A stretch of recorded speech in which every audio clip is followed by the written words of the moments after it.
నామానికి మహిమ కలుగును గాక. అందరూ బాగున్నారండి? ఉదయకాలం ముందు ప్రార్థన చేసుకుంటున్నారా? ప్రతిరోజు మీ కొరకు మేము ప్రార్థన చేస్తున్నాం. మీరు ఆత్మీయంగా ఆరోగ్యంగా ఉండాలని సబ్స్క్రైబ్ చేసుకోండి, ఇతరులకు షేర్ చేయండి. ఎందుకంటే కడవరి దినాల్లో ఉన్నాం కాబట్టి అనేక మందికి ఈ యొక్క వాక్య పరిచర్యను అందించండి. అలాగే ఈరోజు దేవుని వాగ్దానం చూద్దాం. 1 పేతురు రాసిన పత్రిక 5వ అధ్యాయము 5వ వచనం. ఆయన మిమ్మల్ని గూర్చి చింతించుచున్నాడు గనుక మీ చింత యావత్తు ఆయన మీద వేయుడి. హల్లెలూయా, ఆమేన్. చక్కటి వాగ్దానం కదండి. ఈరోజు ఎంతమంది చింతిస్తున్నారు? దేని బట్టి చింతిస్తున్నారు? చూడండి, మీ చింత అనేది ఒక మనిషిని ఎత్తుకుంటే ఆ మనిషిలో ఎన్ని ఉంటాయండి. చాలా రకరకాలుగా బిడ్డల గురించి, కుటుంబం గురించి, ఉద్యోగం గురించి, వ్యాపారం గురించి, ఆ కుటుంబం ఎలా ముందుకు వెళ్ళాలో ఇవన్నీ చింతే. రోజు రోజుకి మనిషిలో దిగులు ఎక్కువైపోతుందండి. ఎందుకంటే రేపేమవుతుందా, ఎల్లుండికి ఏమవుతుందా, వచ్చే నెల ఎలా ఉంటామో, వచ్చే సంవత్సరం ఉంటామో ఉండమో, చింత ఎక్కువ. ఎప్పుడు ఏం చేయాలో వాళ్ళకి అర్థం కాదనమాట. కానీ నిజంగానే ఈ ప్రపంచంలో ఈ దినాల్లో మనము ఒక మంచి చింత లేని వ్యక్తిగా జీవించాలంటే ఏం చేయాలంటే ప్రతిరోజు మనం ప్రార్థన చేయాలి, యేసయ్యను అనుసరించాలి. యేసుక్రీస్తు ఒక మార్గం కానీ ఆయన ఒక మతం కాదని. నిజంగానే ఆయనలో నడిచే వారికి ఏం చేస్తారంటే ఆయన చెప్తున్న మాట ఇది, మీ చింత యావత్తు ఏం చేయండి, యెహోవా మీద వేయుడి. హల్లెలూయా. కాబట్టి ఆయన మిమ్మల్ని గురించి చింతించున్నాడు.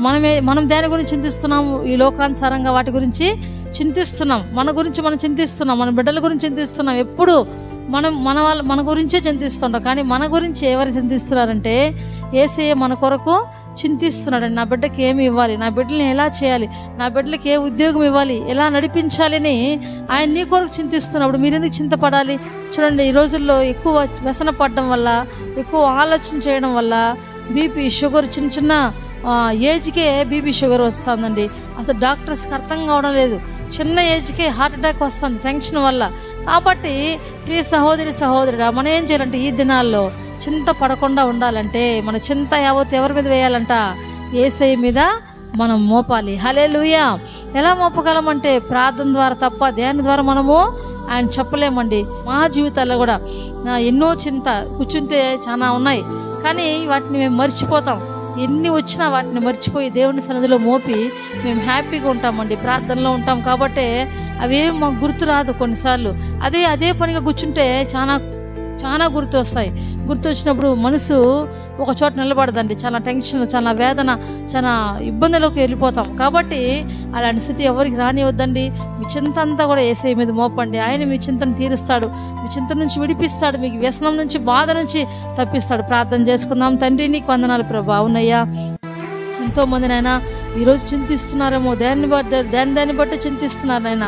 అయ్యా తండ్రి, ఎగ్జామ్స్ బట్టి ఎవరిని బట్టి చింతిస్తున్నారేమో, ఒకవేళ తండ్రి ఈలో యజమానులనైనా కుటుంబాన్ని బట్టి చింతిస్తున్నారేమో. తండ్రి ఏ పరాలుగా చింతించినానైనా ప్రతి ఒక్కటి మీ మీద మోపడానికి సహాయం చేయండి అయ్యా. పరిశుద్ధ ఆత్మదేవుడా, నేను ఎంతోమంది కష్టాల్లో బాధలో ఉంటూ ఏడుస్తున్నారేమో ఈ టైంలో నైనా వారు ఓదార్చండి అయ్యా.